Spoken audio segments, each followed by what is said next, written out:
Hey guys, so today I wanted to make a video about my fish instead of my reptiles because I've had a few new additions to my fish tank and a few losses, unfortunately, and I'll go over that later. But right now I'm just hanging outside on my balcony with my new pet that I got yesterday. It's a black widow spider. So what happened was I went to the pet store to get crickets, and the guy found this spider in with the bins, and I asked if it was going to be for sale, and he's like no, and then I asked if I could keep it, and he said sure, it's a gift for you. Here's the spider up close. I took the lid off because it was getting really humid outside. It's not going to move, so I'm not too scared of it. It's my first real venomous pet that could actually send me to the hospital. And I'm going to treat it just like I would treat my tarantulas, handle with care. Obviously for this one, I would handle with instruments instead of with my hands. And the guys told me that it was a female because it's bigger. However, this is my first experience with a black widow, so we'll see how it goes. I'm just taking care of it just because I want to see what it does in real life. I lived in California as a kid, and they're very commonly found there, but I've never seen one in my life until now. So this is really awesome for me. And it's already spun its web since last night. I don't know if you can see it glistening in the sunlight, but we'll see what it does. I might give it a cricket later tonight and see if it eats it. Alright, so one of the main changes to the BETTA tank is I've rearranged the decor a little bit, added some more plants, but instead of the backdrop that I had before, I just took it out and painted the back of it black with acrylic paint because I decided that I wanted a more simple look. And what my plans are in the future, those plants back there that's planted behind the wood, it's supposed to go all the way up, and that's going to fill in all that empty black space right there. And as they grow, I'm going to continue trimming them and keep replanting them all along this back wall so it can have a lot of foliage back there.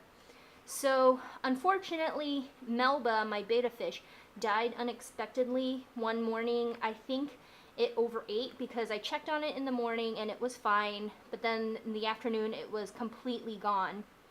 So I went a few weeks without having a betta fish. All I had left was the two cories right there. There's one panda cory, and I don't know where the other one is. But I decided to get, instead of betta fish, I decided to go with other community fish instead, because I think what my issue was for the betta was overfeeding. Every time I tried to feed the community fish, it would overeat. So I decided to go with these fish instead. These are green lantern platies. There's one looking at me right now. There's another one swimming by. And there's a third one somewhere right there. There's the third one. That one's a little unique because he looks a little darker than the rest. He's kind of black, but they still school up, and they've been doing really well. They've been in this tank for about 2 weeks now. And I also added some 2 gold barbs just to add some color to them. I really like the gold color that they have. So those are the new fish additions. So now I have 5 community fish and 2 bottom dwellers. So this tank is essentially maxed out. I can't add any more in, otherwise it's going to overload the bio capacity of the filtration and everything else. So a closer look at my plants. These are anubias. They're the narrow leaf ones. And back there, I actually don't know the names of those plants that I grew in the back, but those are growing really well. So I'm going to leave those there. I still have the same log. I added a few anubias nana petite to it, and this is the hygrophila. It's kind of stunted in growth. It was growing like a weed before, but then when I changed the substrate from sand to Eco-Complete, it kind of stopped. So that's kind of the opposite effect I was looking for. I still have my 2 moss balls, and I added this pygmy chain sword, which is actually growing really well. It's extending out, and my plans is to have it kind of cover the entire bottom, almost like a carpet. I have some bacopa that's not really doing well. I started with like 5 stems, and now I'm down to 2.5. There's one floating up there, and that's not going to survive. And some more anubias, and basically it's the same pieces that I had in the tank. I just kind of rearranged the background a little more to make it a little more eye appealing. So this is what the whole tank looks like, all set up. I think it looks a lot better than what it did. I think I've changed the decor around about 5 or 7 times, and looking back at my old footage on my Instagram photos of what the tank used to look like, it was a hot mess. So I'm thinking I really like the setup it is now. It's a lot better, especially I think it helped a lot with the black background. I'm like tongue-tied today. And the black substrate, which is the Eco Complete. So I think this tank is essentially done. I'm not going to touch it anymore. I'm just going to let it grow and continue replanting the stems as they get too tall. Alright, so this is the new beta that I picked up yesterday. I debated for a very long time about whether I should get another one because I haven't had luck with the 2 betas I've had before, but I think the problem was the fact that they were built-in community tanks and overate whenever I fed the community fish. And I checked my water parameters every single time something happened to the tank, and they were all 0. I even had a second source check it for me, and my water parameters were perfect. So the only thing I could think of that caused my betas to die unexpectedly was they ate too much, because both times when I examined them, their tummies were really bloated. So this guy I got yesterday at the pet store when I was on my way to get crickets. Let's see if I can zoom in there. He's got a lot of spunk. I see him moving around his little cup a lot. And what I think I'm going to do is I'm not going to put him in the community tank because I don't want him to overfeed. I am going to make a separate tank for him, and he's going to be there by himself, so there's no chance of him overfeeding. And the I don't know, morph or something, they say he's a Dumbo ear half moon beta, which makes sense because he's got the elephant ears, the fins. And I don't know if he's really a half moon, but he's still growing, so maybe that fan will come out later. But he's really pretty. He's all white. And I got him for like only $8, which is way better than like your local chain stores like Petco. So I think this is going to be really awesome. I've wanted a white beta for a very long time, and I wanted to put a backdrop that was similar to this background here with black and just having a white beta in there. When I was looking around for different ideas for a tank for a beta, I was debating between like a 2.5 gallon to a 5 gallon tank so I could have it sitting on my desk, but I stumbled across this idea of ripariums. So this is what I'm planning to do. Instead of going with a 5 gallon tank, I decided to sacrifice some of my desk space and get a 10 gallon. But a riparium means the water will only be filled about halfway, maybe a little more. So he will have about 7 gallons, 5 to 7 gallons of water. And all of this will be water for him with like a piece of wood log in there for him to hide in. But all these plants that I have out, they're actually going to be planted along the wall here in suction cup planters, and so they're going to be submerged in the water, but the leaves will be out. And the goal is to kind of have a landscape where I have some water plants and then kind of like a marsh shoreline kind of thing where the plants are growing out of the water and out of the tank. So that's what I'm planning to do. Now, I've never done a riparium before, but I heard it's easier than an aquarium, and I've already figured out how to do that because apparently aquarium plants are one of the harder plants to grow. Ripariums are a lot easier for the beginner plant person, and I don't have a green thumb. So I think this will go fine, especially since I've already been good with the aquarium. I'm going to remove this black rim so that it looks, when the plant grows out of the water, it has a more continuous look instead of having this thing in the middle. I'm going to leave the bottom intact just because I don't feel like there's a need to remove it. And I've never removed the rim before, but I've seen videos of other YouTubers doing it. I'm going to use Mike's method from AQUAPROS, and I'll put a link to his video down in the description below. So I'm going to remove this, and then I'm going to fill this with gravel, put the piece of wood in it, and then arrange my plants. So the plants are going to go into these little suction cup holders. So I got these from the Dollar Tree, all of these, and they're basically toothbrush holders. There's some holes in the middle for drainage at the bottom. I think I might drill some more holes just for better water flow through the substrate. And then these holes right here, I can add extra plants in or tie them down to the side. So I think these will work really well.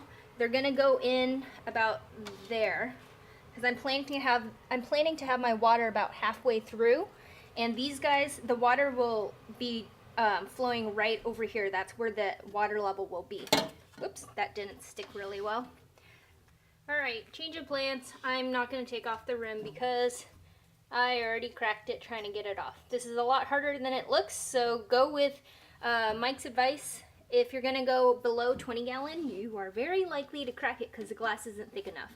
Luckily for me, I have another aquarium right here that's ready to go. I'm gonna leave the rim on, as ugly as it looks, but I don't wanna risk breaking 2 tanks in one day.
So far, I've got these tall philodendrons here. There's a plant, I forgot what the scientific name for it is, but it's called camille. And then another tropical plant, I think it's a philodendron, but I can't remember.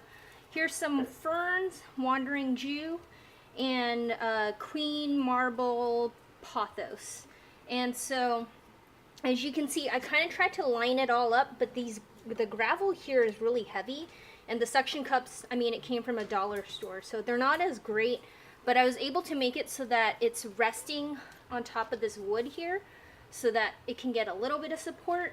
I feel like this wandering Jew on here, I may have put too much in, but we'll see how it looks when I fill up the water. I might end up taking it out and just having this here so that it can grow, because I also have some pennywort that I want to put inside the water and just let it float like little lily pads.